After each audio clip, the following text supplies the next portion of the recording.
13 years of civil war, hundreds of thousands of lives lost, and a country destroyed. This is the price Syria paid for attempts to overthrow the regime of Bashar al-Assad. Over 10 million people became refugees, fleeing from war and violence. But in 2024, something happened that shocked the world. Assad, supported by Russia and Iran, fled Syria, leaving the country without centralized leadership. What will happen to Syria after the fall of this brutal dictator? Will the country be able to recover, or will the war escalate into a new global conflict? Who will now fight for power in the shattered Syria, and how will this shift the balance of power in the Middle East? Hello, dear viewers. Welcome to the program Behind the Scenes. Today we delve into one of the most dramatic and multi-layered political stories of our time. The Syrian regime of Bashar al-Assad faced a powerful challenge that began in March 2011.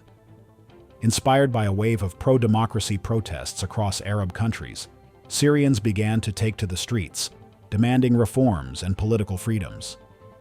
These protests, initially peaceful, quickly escalated into an uprising against the regime, which continued for nearly 13 years. The protests, inspired by the Arab Spring, aimed to change the political system in Syria, which, under the harsh authoritarian dictatorship, had remained unchanged for decades. In 2000, when Syrian President Hafez al-Assad, Bashar's father, passed away, no one expected that power would pass to his younger son. His older brother Basil, who had been groomed for leadership, tragically died in a car accident, and Bashar stepped into the spotlight.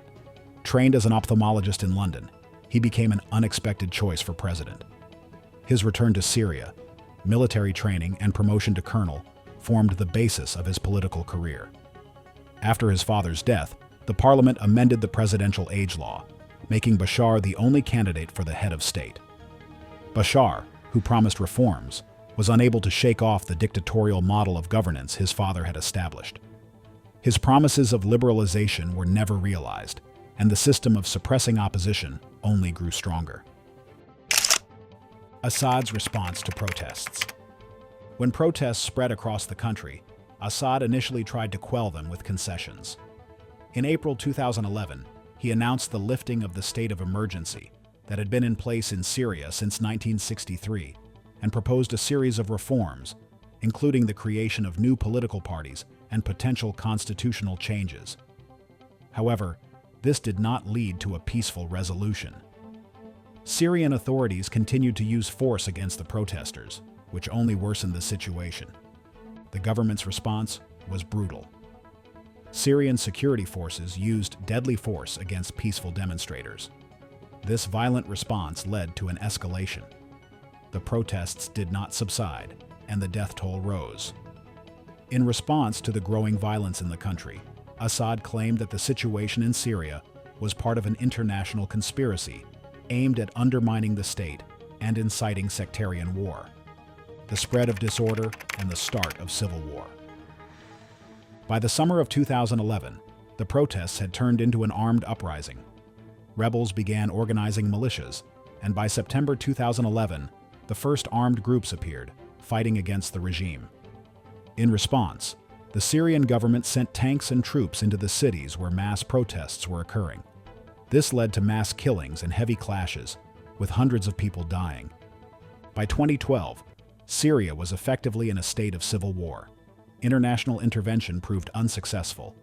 Neither the Arab League nor the UN managed to achieve significant results. Attempts to resolve the situation failed, and by mid-2012, the crisis inevitably began to evolve into a protracted civil war.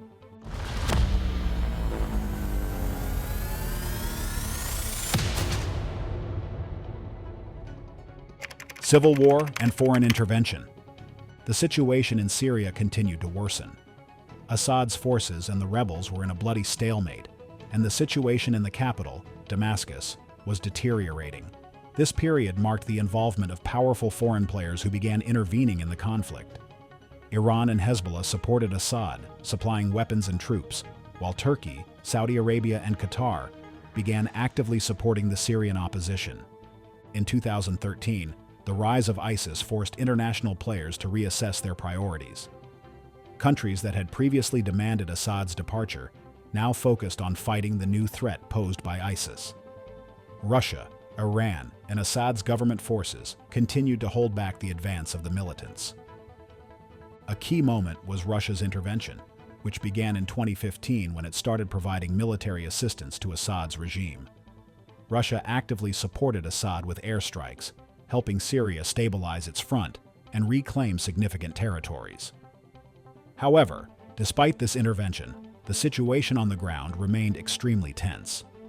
Syria's diplomatic relations with the USSR were established in 1944. In the 1970s, when other Arab countries moved away from Soviet influence, Hafez al-Assad's regime remained a loyal ally. After the collapse of the USSR, Russia maintained a naval base in Tartus. In 2004, Bashar al-Assad made his first state visit to Moscow, trying to restore Cold War-era relations. Syria's strong ties with Iran also have a long history. The alliance, formed in 1979, was based on mutual opposition to Iraq under Saddam Hussein. Chemical weapons and barrel bombs. In August 2013, a chemical attack occurred in the suburbs of Damascus, killing hundreds of people. Western countries blamed Assad's regime for using chemical weapons, while Assad himself claimed that the rebels were responsible for the attack. The US, UK, and France said they had intelligence proving the regime's involvement.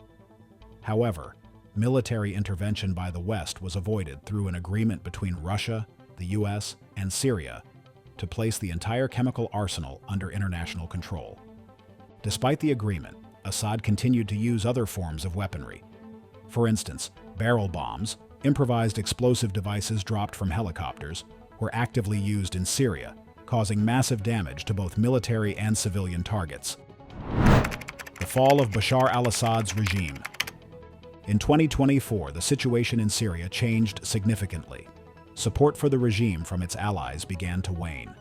Russia, weakened by the war in Ukraine, reduced its military presence in Syria, while Iran, affected by regional conflicts, also lost some of its influence. In October 2024, Hezbollah withdrew its forces from Syria, focusing on its home territory in Lebanon. By November 2024, opposition forces, led by Hayat Tahrir al-Sham, HTS, launched a successful offensive, capturing major cities including Aleppo and Hama, and eventually Damascus. On December 8, 2024, after a rapid advance by the rebels, Damascus was declared liberated, and Bashar al-Assad fled the country, leaving it without centralized leadership. The fall of Bashar al-Assad, a new world order in the Middle East. The fall of Bashar al-Assad marks the end of one of the longest and bloodiest conflicts in the Middle East. He became a symbol of strength and cruelty in Syrian politics, but now his departure shifts the entire balance of power in the region. International support for Assad collapsed. Iran, which had based its strategy on supporting the Syrian regime, lost an important ally. For Russia, Assad's fall was also a serious blow. It lost its only ally in the Arab world, undermining its position as a global player.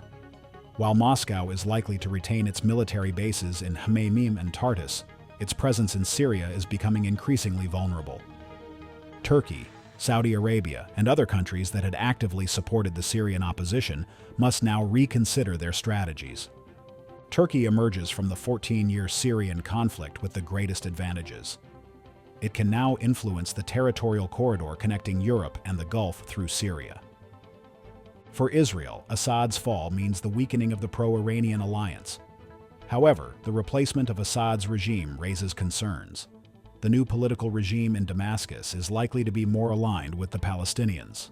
Israel has already begun massive airstrikes on Syria, aiming to destroy strategic weapons caches. The fall of Bashar al-Assad marks the end of 50 years of rule by the Assad family.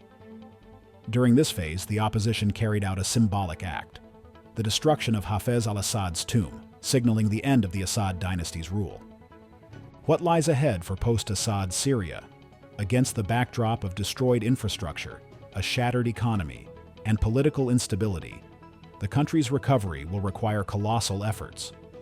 But even more important will be the political structure of the new Syria. Who will hold power in the country?